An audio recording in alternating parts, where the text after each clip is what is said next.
Hi, thank you so very much for joining Rebecca today. We are so grateful to have you here in our Pokey podcast. We've already provided an introduction to our listeners about who you are, and kind of a little bit of introduction, not too much. So we get started with, if you can tell us a little bit about yourself and your background, so that everybody knows who you are a little bit, so that to get acquainted. That's hard to do even when you're on your own home, surrounded by what you do. My name is Rebecca Pietri. I'm a fashion stylist consultant. I work in the intersection of art, fashion, and in the entertainment industry. I've worked with clients like Questlove from The Roots, Jay-Z, Kanye West, in various areas that pertain to art and fashion. And I've been doing that for some time now. Yeah, more than 20 years, I think, no, isn't it? 20 years, right. And I also, because I'm a storyteller and I love narrative, I ended up expanding that, and I've written for the New York Times. I contribute to the Look section. I've also archived because, again, I believe that, fashion and narrative are really important, and archives and fashion are really important. So I started working in the archiving space. And again, as part of the storytelling, you're also a curator. So I work in the curatorial space as well. So anything that kind of involves creating and sustaining a real human narrative within the work that I do is really important to me.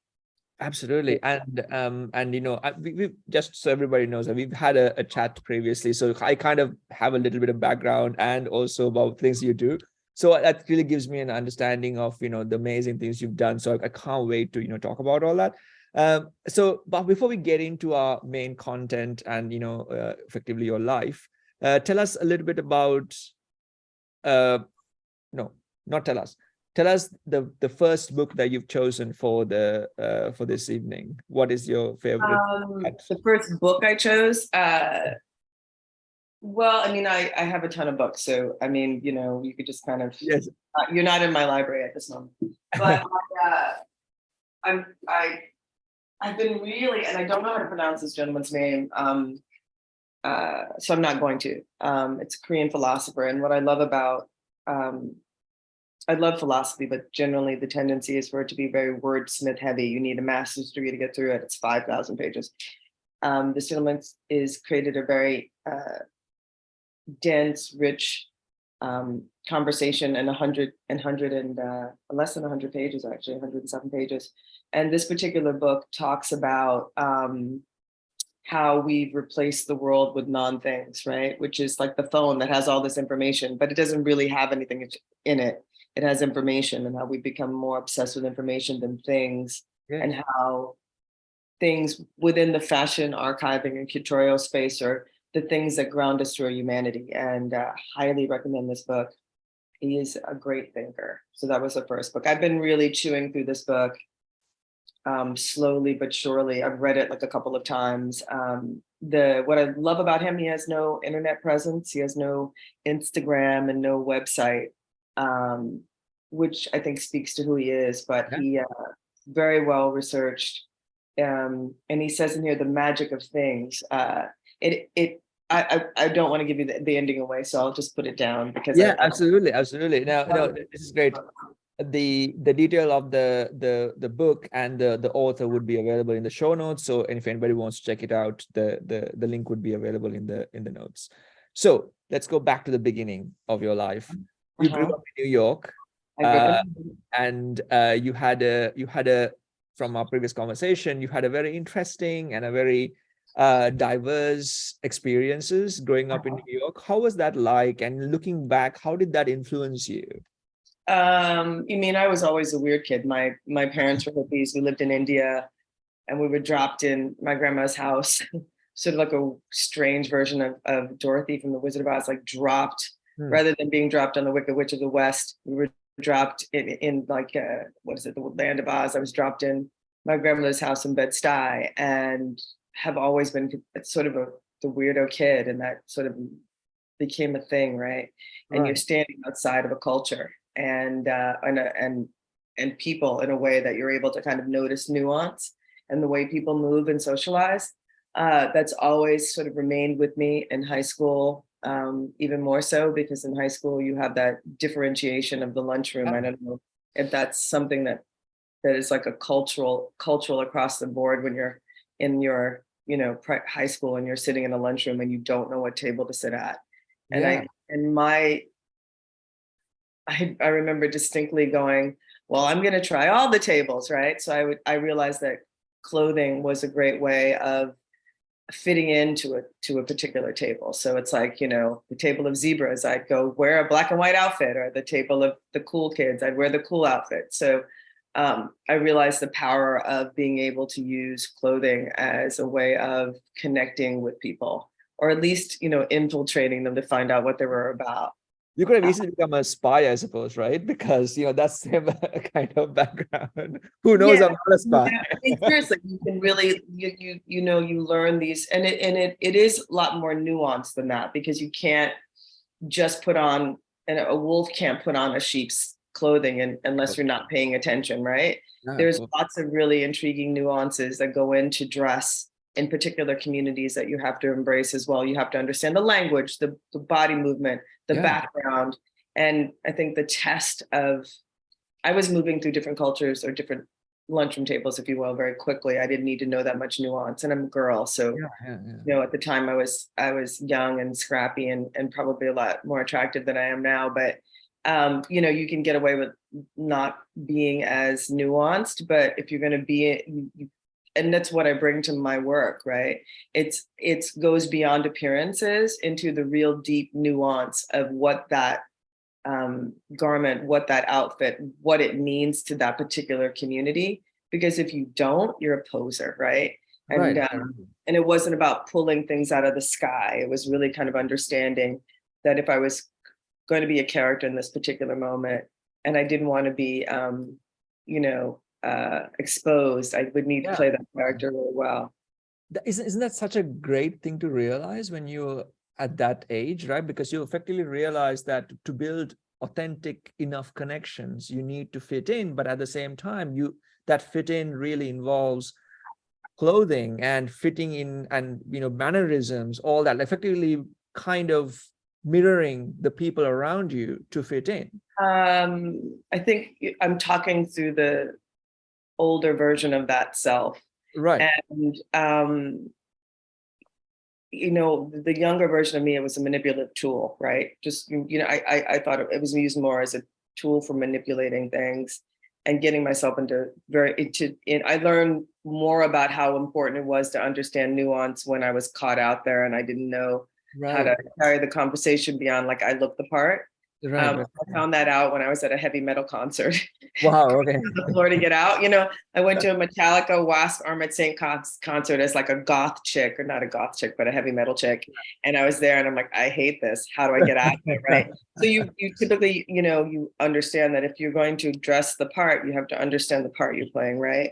That requires a lot of depth and reflection, which you don't have when you're like, you know, 14, you know. And I think the beauty of being a teenager, at least the beauty of my teenageness, was that I was allowed or did pretty much whatever I wanted to do as far as like how I looked. I mean, I shaved my eyebrows off, I pierced my ears, I went through a whole goth moment. And imagine, like, you know, now that's okay, but in those days it would maybe, in those days, an African American, you know, which is how I identify. I'm going to plug in my computer. Hang on a second. No. You know, dressing outside the norm was not acceptable, right?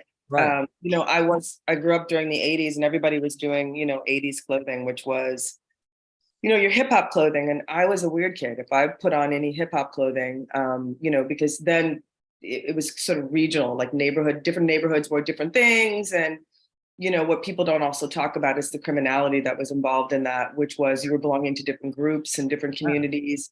People were stealing clothes, like knifing each other for gazelles and shit. And I knew I was going to die. So that wasn't what I was going to embrace. And also, I mean, I was 4 feet tall, you know, until I was like 30. So, you know, I was a weird mixed race kid wearing like glasses and like bad hair. I was no fucking way, excuse my language, that I was going to walk around looking like I loved hip hop. I didn't love hip hop. I didn't know anything about it. So I just picked the things that resonated with me, which at the time was I wanted to look like Susie Sue and the Banshees, and and Boy George. I went to my junior high school prom dressed as Boy George, Wow. and most of the time people just, it was really interesting because you'd be at the bus stop and people would just inch over to the left and say, "You need to accept Jesus." You know what I mean? And I dyed my hair green, and not that I was really into the music so much. I loved Boy George and Duran Duran and all that stuff and Susie Sue. But I was really into, like, if I'm going to look different, I'm going to look different. You know what I mean? And I learned to embrace that. And it certainly didn't help me in my own community. It created this huge sort of chasm. But, certainly when I was kind of navigating in the world outside of the African American community and in the art world and in museums and different spaces, they were like, cool.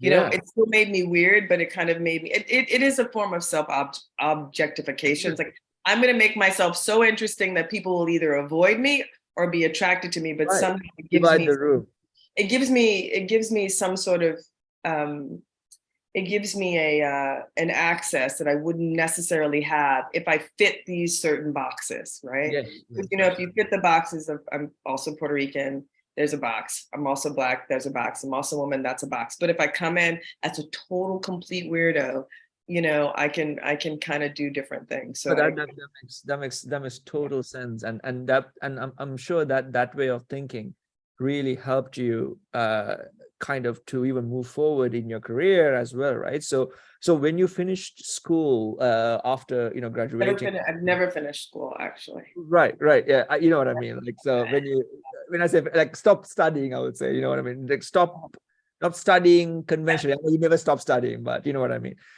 So yeah, go ahead. Again, when my career started, very much. I think it surprises people. Like I've in the particular space that I work in now, I've never had a job interview. I've always just get a phone call like, "Hi, can you do this?" And I'm like, "Yes." If there's a job interview, typically I don't interview very well because then I start babbling. And I just feel like there's not a real connection. And what I'm trying to create in the work that I do is narrative and connection, right? The first job I got was I was working at a gift shop at a hotel in LA called the Sunset Marquis. And a woman walked in. She looked as though she was shoplifting. And, I was kind of sitting there going, yeah, what's up with that? And I walked over, I started a conversation. And she said, I'm upset. At this job, I need swimsuits. I don't know when I'm going to happen. And I'm like, well, that sounds really terrible. I listened to her for a little bit. And I said, I really hope that works out for you, but can I bring this stuff to your room, right? And another woman came in and she was like, oh my God, I'm going to buy these expensive things. And, because gift shops and hotels are super expensive. She's like loading it up. She's like super heavy. I'm like, girl, what happened? It's like, well, I own the swimsuit company and I had these great sales today. And I was like, bing, you know what? I got this woman in this room who needs that. And the woman that I was talking to was named Kate Harrington. She was Herb Ritz's stylist at the time. And then the other woman was the head of a company, a swimwear company. And I forget the name of the swimwear company, sadly. And I introduced them and it was for the Claudia Schiffer catalog. It was a big deal. And she called my sister in New York and said, if I needed a job, she offered me a job at Vanity Fair magazine. So that's how I started styling. So my first styling job was there. And I was working with a woman by the name of Marina Scianu. And How old were you by that time? Marina Scianu was the former fashion director of Vanity Fair. Right. And then I worked for like Patrick Demarchier and I had a job with Irving Penn and, all of these, like, that's how it started. Right. Yeah. And then it was, freelancing. And the second client that I ever had was, I always end up being in a hotel. So there was at a hotel because, you don't make any money in fashion. You need that part-time gig. And they came in for an upgrade and I upgraded them. And then a woman by the name of Tina Ferris came down. It's like, why you upgrade him? I want an upgrade. And I was like, well, that's really fantastic. And who are you? And she really, you know, we started talking, and the next day I was working for them, and I worked for them for about 20 years. So I've never ever had a job where it's like Jay was you know, it was more like a referral situation. And then from Jay, Kanye came because I was around him and his team. And it really was more about connection and nuance and appreciating nuances and seeing where I could serve than it was about like my great abilities. You know what I mean? Yeah, absolutely. It's all about bringing people together. When you just to ask, how old were you when you had that first, let's say, meeting of the minds of these two women that came to you? How old were you? Like, I'm guessing you were very young at that time. I don't remember. I'm not dating myself. I honestly, No, I know. I'm not going to think that I was young. I was young. I didn't, at the time, I was young, and I didn't, you know, I didn't know who Herb Ritts was. I was like, yeah, whatever. I didn't know who Marina Scianna was. I didn't know who Patrick Demacia is. I was working with some pretty amazing people. I had no idea. My job, my thing was like, I'm just barreling.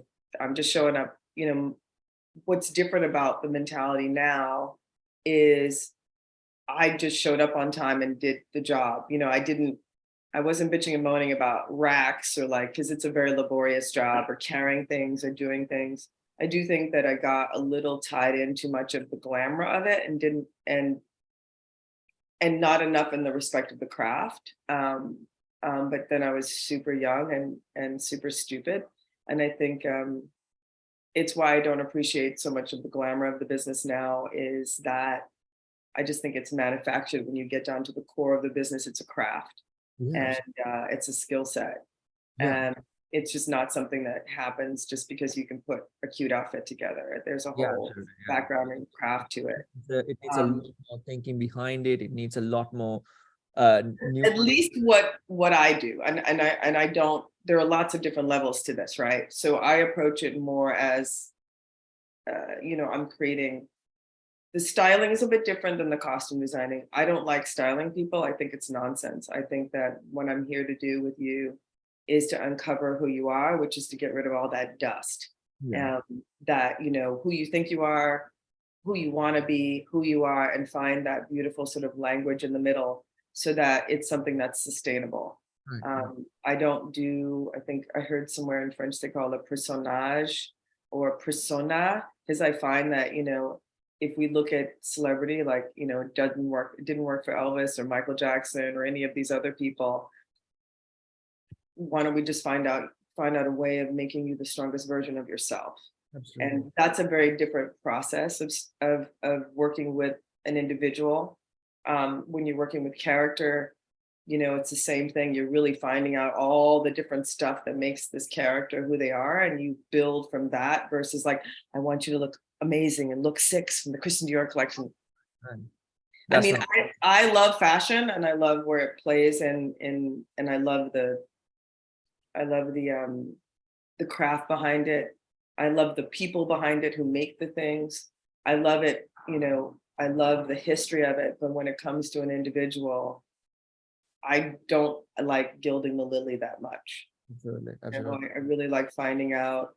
I've started to really appreciate like a real level of authenticity, and you can really pull together a narrative that's intriguing and sensual and amazing from just someone being their authentic self, versus this rock star shit.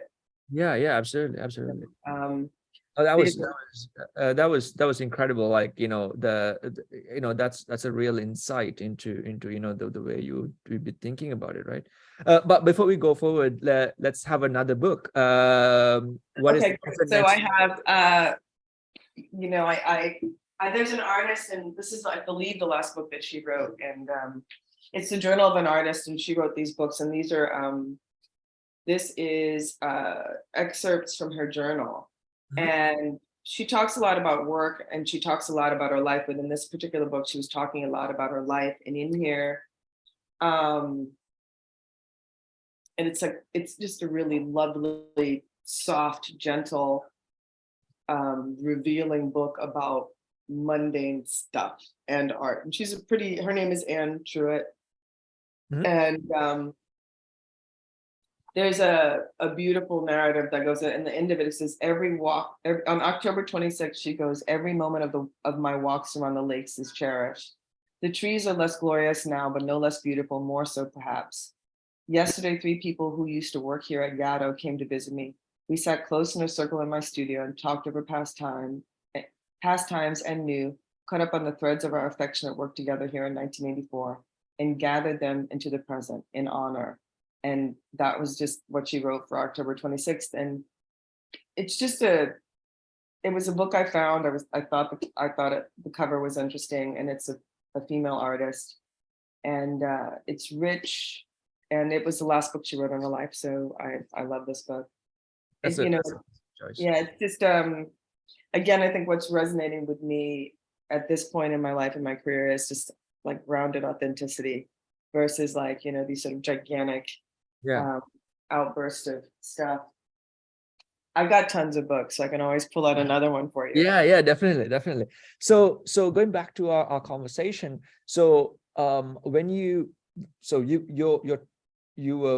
were working in the hotel, which is, let's say, working with these people, and then suddenly this encounter happened, and then from there, as you were talking about, you got the opportunity to work with really big stars, right? Mhm. So you mentioned that you never finished school, right? Now, did you ever feel that you had some way, all these other people that they might be working with, did you ever feel that, I never really learned any of these things, so I mean, am I doing it right? Is this the right thing to do? Did you feel like a what we call the imposter syndrome, right? Did you feel that in any way? I'm sorry, go ahead. No, I was going to say that did you feel that in any way? And if that's if you, how did you overcome that if you did feel that? I mean, I think the constant involvement in styling, right, and costume design is because I was a weird kid. I never knew where I fit in. So, walking through this world of constantly putting on different identities was like the imposter syndrome was constantly my state of mind, right? And where I am at this moment, it's like I'm absolutely totally myself, right? It's, you have to be someone to the client, you have to be someone to your vendors, you have to be someone to your assistant, and now it's really about, no, I'm just going to be me, and this is going to be, what it is, because I'm moving through imposter syndrome, right? I never I don't honestly believe that I've ever appreciated the rooms that I was in, because I never really felt like I was in the room. I always thought I was of service to the room. Do you know what I mean? Like, I come from, women oftentimes are in positions of hospitality. So I never could just sit in the space like, hey, I'm in this room with these amazing people. I was always like, okay, how do I make these people happy and comfortable? Yeah. And, I never really sat with, I just put together a website, www.rebeccapietri.com, right? Because I just did, and I have not, in the 20 years I've been doing this, put together a succinct sort of journal of my professional career. And I sat there and I'm like, oh, I did that. Oh yeah, I did that. Oh yeah, I forgot about that. And it's a little wordy and there's a lot of work in it, but I never really ever collected all the receipts of all of this career of mine because I just kept moving. Yeah. And I think the imposter syndrome was that, is settling into the place and appreciating that I had gotten there and I was doing the work. And I was always the next project was going to be better and the next project was going to be bigger, and not acknowledging the place I was at. So imposter syndrome, up until this point was every day of my life and every day of my professional life, I always was outside of the rooms.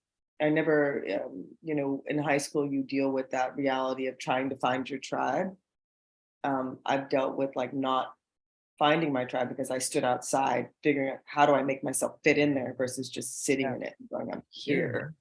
So that's something that I've moved through recently after COVID, is that I'm here, motherfuckers. So sorry for the language, but not. But I'm, just understanding that I'm here and understanding that and appreciating my my contribution to the narrative. Yeah, absolutely, absolutely. And that's such an interesting view, right? When you look back, as you were saying earlier, we talked about this earlier as well, is that you have worked with so many different clients and getting so many different requests from them, and then really working your magic to make that statement in some ways, right? So, but in order to do that, you didn't really have a, let's say, a traditional study background in that sense, right? So you didn't go to like a fashion school or something like that.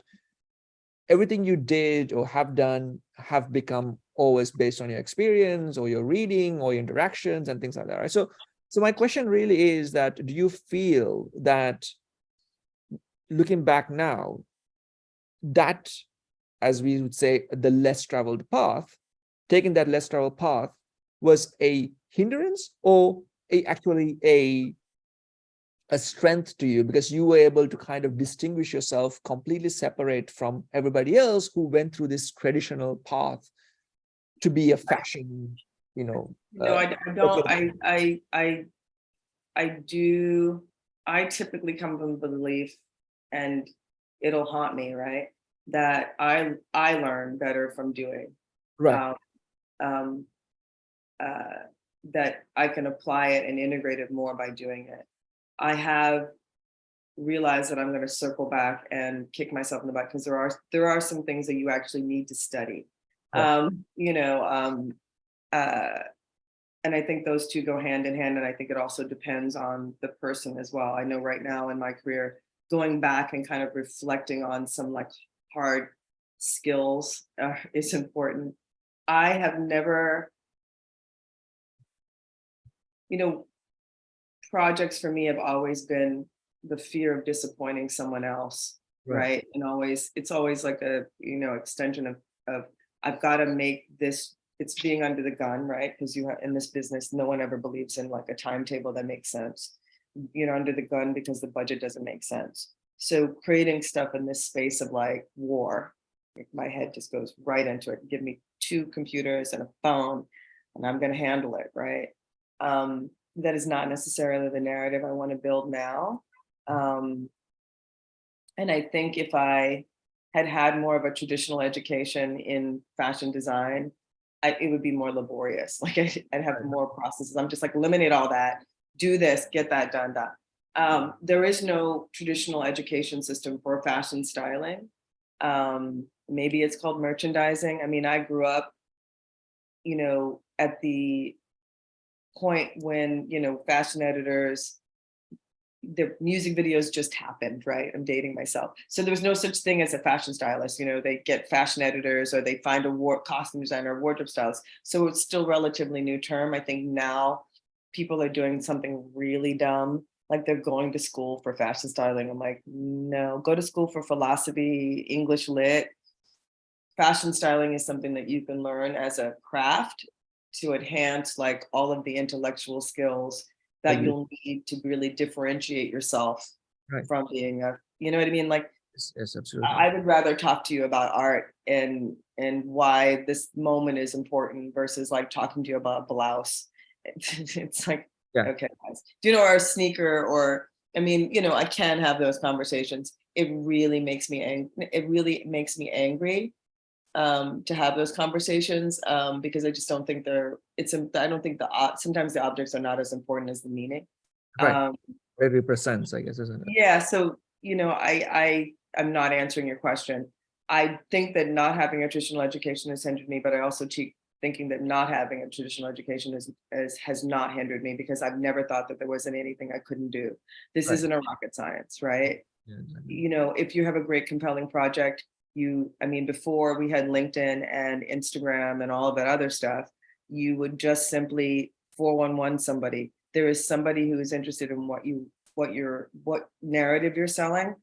And, I've reached out to most of my collaborators on Instagram, And I've never, I mean, if people don't respond, there's always someone else. I run the streets and knock on doors and go in buildings and find collaborators that I really like. So that fearlessness thing of, and also the need not to fail, you know, has always been the thing that motivates me. Now it's at my, not my twilight years, that sounds terrible. But now as I've gotten more mature about how I want to approach my work, it's more about building it from a thoughtful narrative of connection and community, and not so much of this sort of under the gun, you know,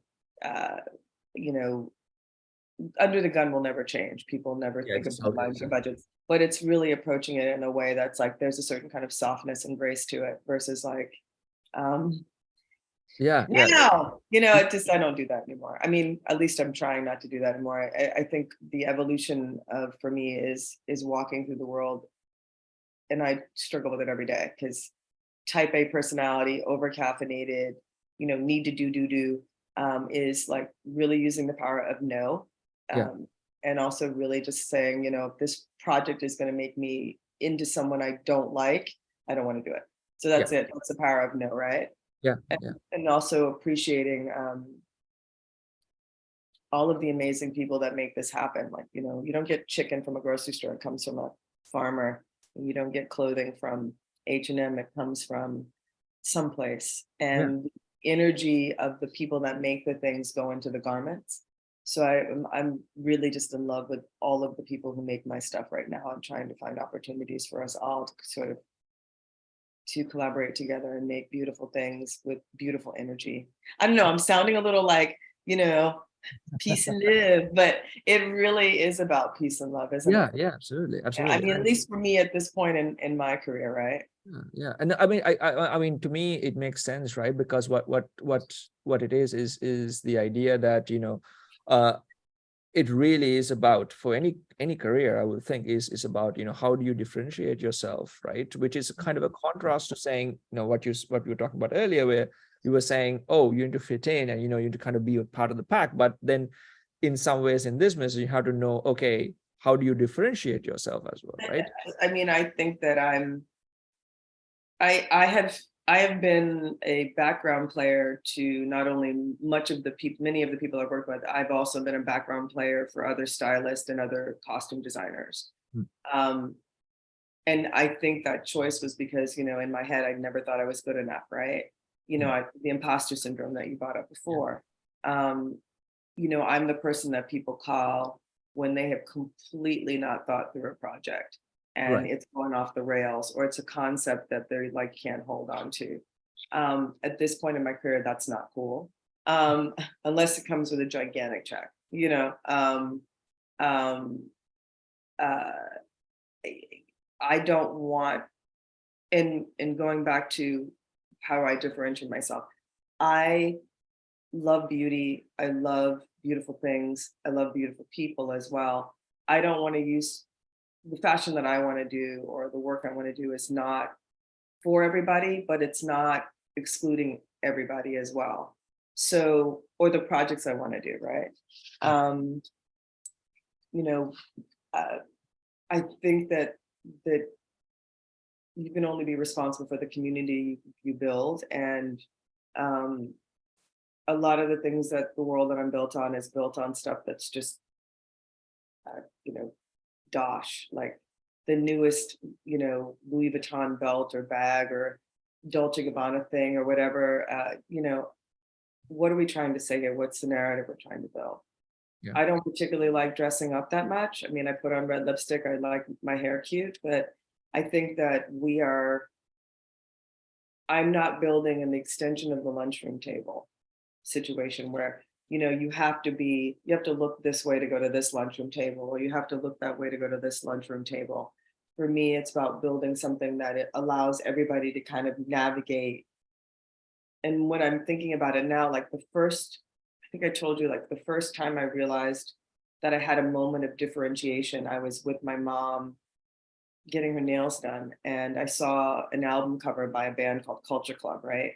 And I realized that, and that changed my life. So for what I'm looking for is that big culture club, right? Where you go in and maybe people don't really spend a tremendous amount of time together, but it's a gigantic culture club of a lot of different people, of a lot of different looks and styles, kind of style surfing and really being their authentic selves and really enjoying community and connection and not using clothing as a means of exclusion and differentiation. Do you know what I'm saying? It's more of like, you're wearing that cool thing, can I talk to you? Or you got that great thing, you talk to. No, but not, oh, he's got that cool thing and I want that. Yes. Or like, I want to be like that dude, or I want to be better than that person, but more of like, this is just a way that we can have this really beautiful, engaging conversation and really connect with each other and like really just vibe off of each other. Yeah. Maybe I'll be inspired by it, maybe not. But right now, how I feel the industry's gone is that we're not selling community and connection. We're selling like these gigantic families, Vuitton, Prada, Gucci, who are, you know, we're buying them their, you know, stockholder shares by saying that we're part of the Gucci family, which is just ridiculous, I think, sometimes, you know. I totally understand that. Like, I mean, you know, we were talking about this earlier. I will get on to it actually in a minute. But before we maybe we can, you know, talk about it in the. I can talk forever, you know. I'm a bit. I'm gonna get a swig of coffee here because like I want to add on to my caffeinatedness. Please do. But I want to talk to. I just mentioned too that I worked on a show during COVID. And I did it one, and it's on my Instagram, and I'll figure out at some point how to put it out in the universe. But it's called Making in America, and I did this show. It is a proof of concept to really talk about what it's like to make clothing, and it's a look at my life, at the behind the scenes life, my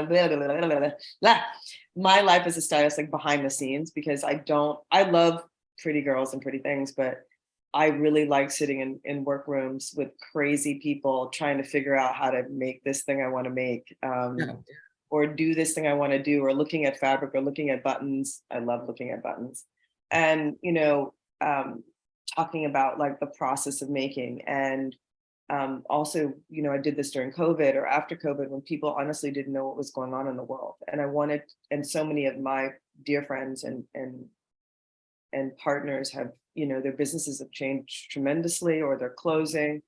And I wanted to document the narratives, their personal narratives, why they got in the business, what did they do, and share with the general public, like what it's like actually to work making things in America, right? So, and also it's like the dump, I would call them dump rather versus Trump, this idea that, that immigrants are taking jobs away from Americans. Well, no, that's not true. And giving a real face to what it looks like to manufacture in this country, especially in the clothing business. So I did that, and I'm hopefully pitching that to different networks as a contrast to all these shows with people eating in them. You know what I mean? It's like, do we need another food show? Yeah, why not? So yeah, I did that over. Definitely, the details of that information will also be available in the show notes if anybody wants to check it out, for sure. Just to go back to that was like my first hint of self-promotion. It was like throwing out my website, throwing out the projects I do, because I don't self-promote ever. Like seriously, like people got my number and I'd pick it up like, okay, what can I help you with? It was like a whole Olivia Pope situation. I was like, no, it's brilliant. So but it's the whole idea is this is your what we want it to be is that in this podcast is to really talk about to our guests and what they're doing and what their life is, and of course what you're doing is part of your life. So it's totally great to to have that, and of course that information will be available in the show notes. So just to have that one last round it off. So in your career, you have worked with so many different people, and as you said, under the gun, in a tight schedule with tight budgets and so on.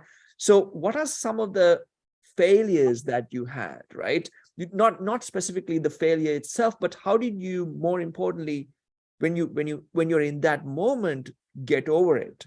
and move forward, right? I think it's almost like talking about the resilience and being anti-fragile, right? How did you do that? This is a business where you're as good as your last project. Right. It's hard. I had a challenge. I lost a long-term client, and I chose the wrong people to collaborate with, and then I think I should have really thought more about how I handled it in the long run. But then I realized that I really no longer wanted to work. Like the job that I had with this client had really come to an end, and it just needed to come to an end. Yeah. The only way that this job, I mean, it was like a marriage. So the only way that it was going to end is through a divorce, and either it was going to be a great divorce or a bad divorce.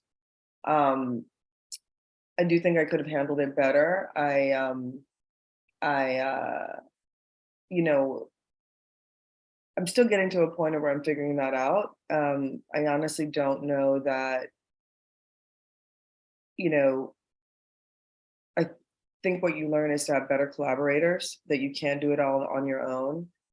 That if a project, this particular project I knew when I took it on, that it was going to be basically, I had to push the shit up the hill and then basically crush me on the way down. And I should have said no to it. And one of the things that I've learned, I took time off to sort of adjust from it because I had COVID and, all of these other things that was going on, is to say yes more to the things that light you and spark you and spark. I'm still finding a language for it. I have learned to say no to things. Yeah. No, it's this is really powerful. Like when there are some jobs that are like completely set up for you to fail. They're just, the numbers aren't right, the deadline isn't right, and you just have to say no to it. Especially when you're forced to really, be cruel about deadlines and expectations, and learning to say no is really powerful when you're a creative person, because it's just like, I can't do that. I just can't. And we're taught in this environment of entertainment and celebrity and fashion is to always say yes.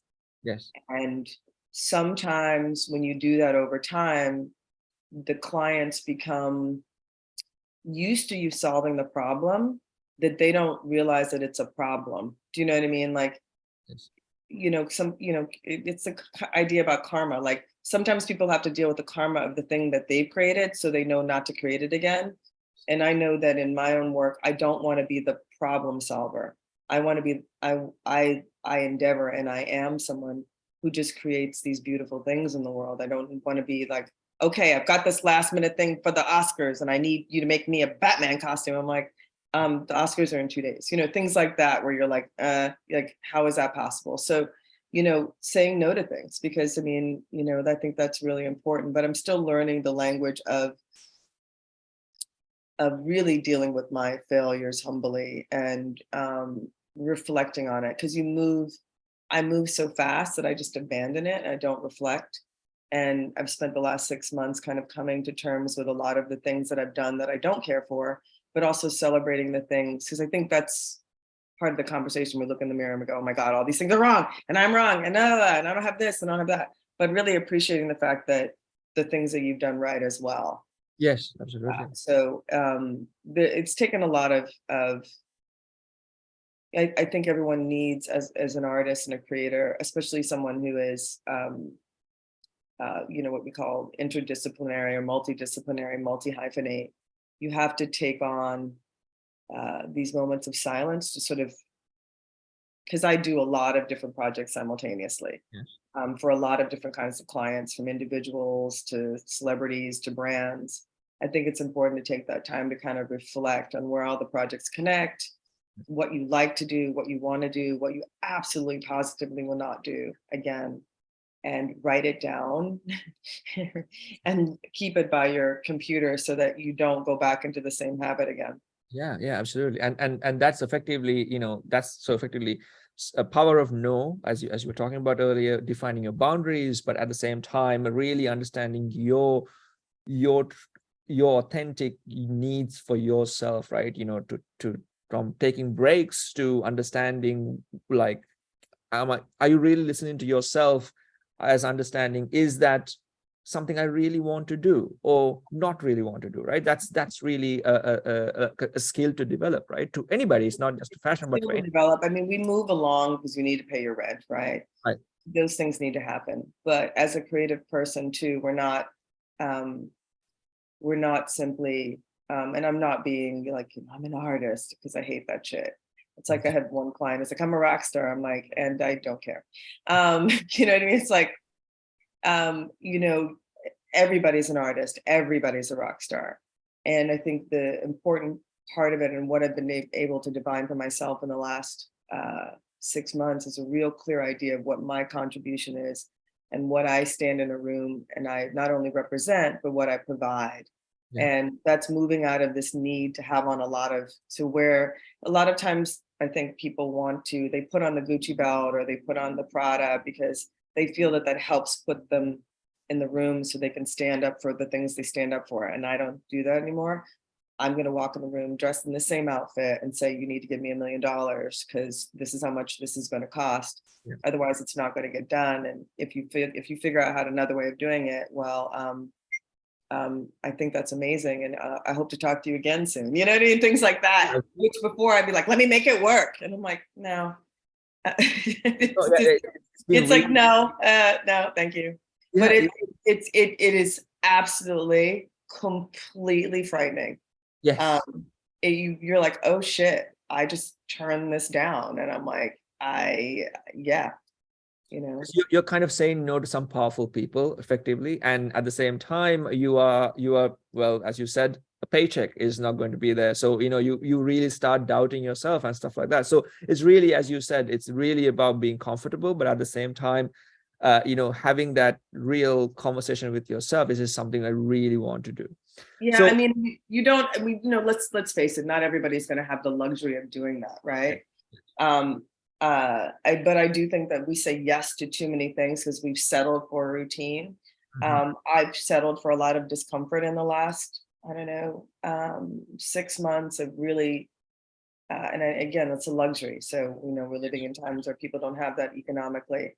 I really like, and, no, I don't want to do that. No, I don't want to do that. But also being in this space where I literally am taking a 3-month course, now becoming a 6-month course in Adobe Suites. At one point, like they were like F8, N9, Command 6. I'm like, what are we in a Janet Jackson video? What's going on here? What is Command 6? Like sitting in a computer class for 6 months, kind of learning, computer skills, realizing that, I thought I was brilliant and I'm far from it, right? You know what I mean? I'm like, oh my God, like someone was telling me recently that they had, been working on Photoshop since they were 9 years old. I'm like, you're bragging about that? I used to go out to the park, So, spending time kind of learning, immersing myself in a world in which I am completely uncomfortable. Yes. I now go to sketch classes and like sketch and having conversations outside of like fashion about art and sharing with you my space. And thank you so much for this opportunity, because I don't let people in my house, and I certainly am I'm a book whore, but I'm a selfish book whore. Is just my effort to really like be out into the world and not sort of be behind someone else. We truly appreciate it, and we really do. Just to before we move on to the next final part of the podcast. You have one more book, right? I think I have one. I do. I really would like to know your next book, please. Okay, so I'm a big fan of an artist by the name of Pietri Gates, and if you're interested in him, he is an urban planner, a ceramicist, an installation artist, a performance artist, and he's African American from Chicago. But what I really love about him, and we talk about how things ground us. He believes that archives matter, especially Black archives, and he's collected in his, along the south side of Chicago, he's collected these archives and he's just made them art. right? Whether it's the Ebony is a magazine, an African-American magazine that closed, but he took their archives and made it available to the public. He has taken archives from museums and made them part of installations. So the book I got is from a show he did at the Museum that's up, called Young Lords and Their Traces. And this book actually just shows, it's just a beautiful book. And I think it's kind of ironic that he is a vessel maker. He's a ceramicist. So he creates these amazing space holding moments.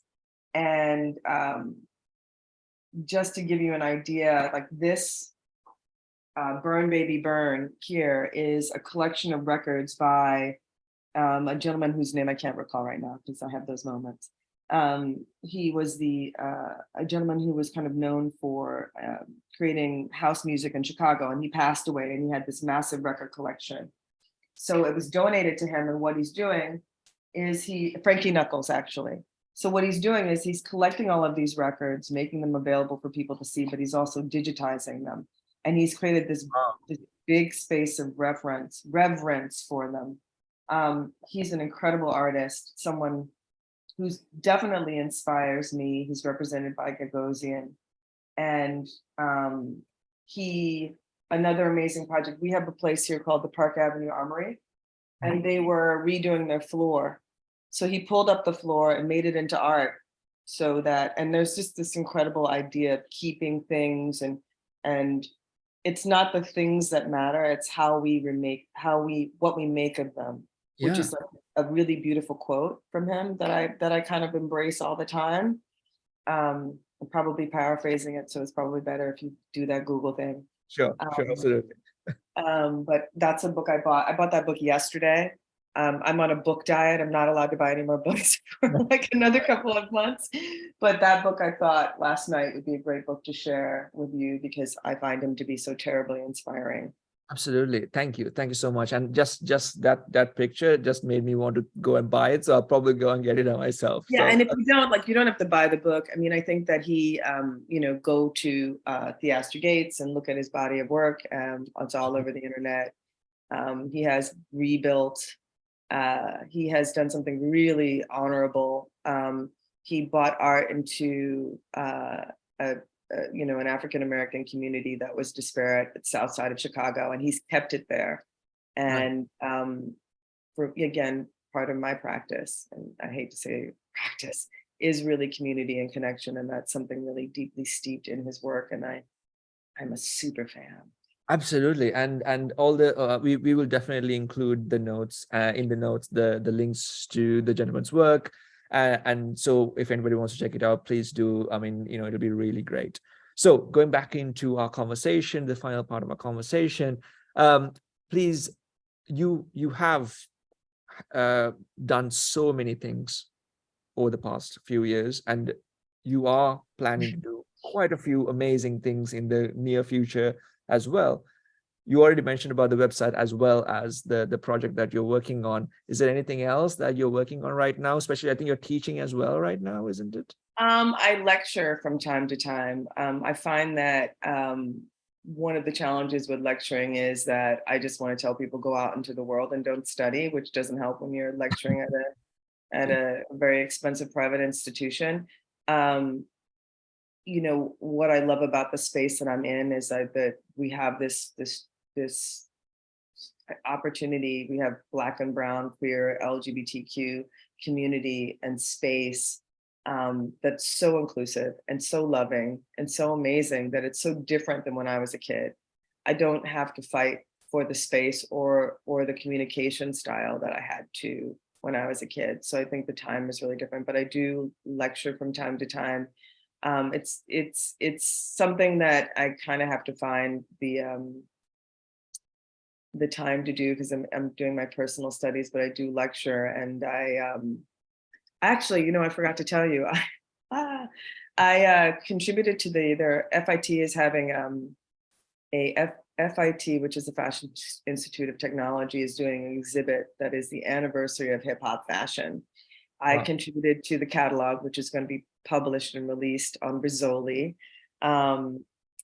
in next month, February 7th. And I also donated, I donated some of my collection, and then I contributed some of my collection to them for this exhibit. So if anybody wants to log into that, I will give you the information, because I forgot about, I totally forgot. Like, I wrote a whole article and for their exhibition catalog, and then I donated a lot of material to it as well. And it was important in that conversation to really make sure that the real contribution to hip hop, which was people on the streets, and not people on the streets, but people in these neighborhoods, was actually contributed, were attributed to this particular moment.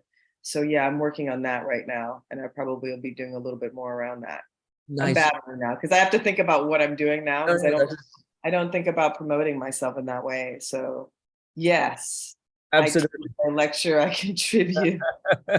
Thank you. That was great. But anything else, we will definitely include all that in the show notes as well. Yeah. So if anybody wants to contact you, how would they be able to do that? Via they can reach out to me through my website, through my Instagram. Right. It's my first and last name. I actually do answer my phone. Don't call me, email me. But yeah, I mean, on my website, they can contact me directly through there or through Instagram, which is my first and last name. Absolutely. All the details will also be available in the show notes. So last question from us is this. So you've all throughout your life and your career, you have met many people, you have worked with so many different people. If you had to thank one person, maybe because you didn't have the chance, or it's because you didn't really think at the time that you didn't have the time, or whatever it is, if you had to thank one person, who would that be, and because of the impact they made in your life? Yeah, that's a hard one. Because everybody, even the ones that didn't work out, made an impact in your life, right? Mm-hmm. I would. This is a hard one. I would actually thank my mom. Right. I left home when I was 16. It was pretty tumultuous, and my relationship with her kind of goes here or there, but like, she was exactly who she needed to be for me to be who I am. And I would definitely thank my mom first and foremost. That's amazing. So first of all, before we get into our last question, thank you so very much. Thank you. I had so many realizations in this conversation, like things came full circle. And it was like, because I've never really thought about myself in any of these capacities. Contrary to popular belief, I really hate being on camera. You look lovely anyway. So it's, this is like, and I don't get an opportunity to really share what I'm doing and my home and my book likes to anybody. So this has been you've been teaching me as much as I've been sharing with you. So thank you. I'm so grateful. So the final question, what is your final book that you would like to, that made an impact on your life? Do you have another book to share with us? Wow. I only had 3, but a woman by the name of, I think kind of the book journey for me and the style of writing that I really love, which is magical realism, came out of a gift that was given to me by a woman named Dina Hillel, who was someone I met in my teens to sort of introduce me to the art world, right? She gave me a book called In the House of Spirits by Isabel Allende. Mm-hmm. Allende, she's from the Allende family, and her life was fraught with a lot of political to and fro, but that book kind of taught me about the magic that exists around this particular family and the community and the connection and the war and the love and the hate and the back and forth, and they've interweaved magic. Right. And I always thought that was pretty amazing, and that it will always be the writing style that I love the most when I'm not reading about art. Right. Philosophy. So I would say that book is one of my favorite books. Yes, absolutely. And especially I remember it came to you just like that, it must have really made an impact on your life. Yeah, I make a point of reading that book every year, and I'm such a nerd about that book. I even know, like, there's certain pages, like, depending on the translation, right, but I know what page number certain things occur on, and certain characters. Never see the movie. Yeah. Absolutely. Don't see the movie. The book is just luscious and rich and amazing, and it's an important book to me. Absolutely. Thank you so very much for your time. Thank you. And I really thank everyone appreciate it. else as well. And Good listening to me babbling for 5 minutes. no, you weren't. You were brilliant. So thank you. All the notes will be available. All the details and all the links will be available in the show notes. And once again, we would really appreciate that if anybody wants to check them out. That would be really great. So thank you very much for your time, and hope to speak to you soon.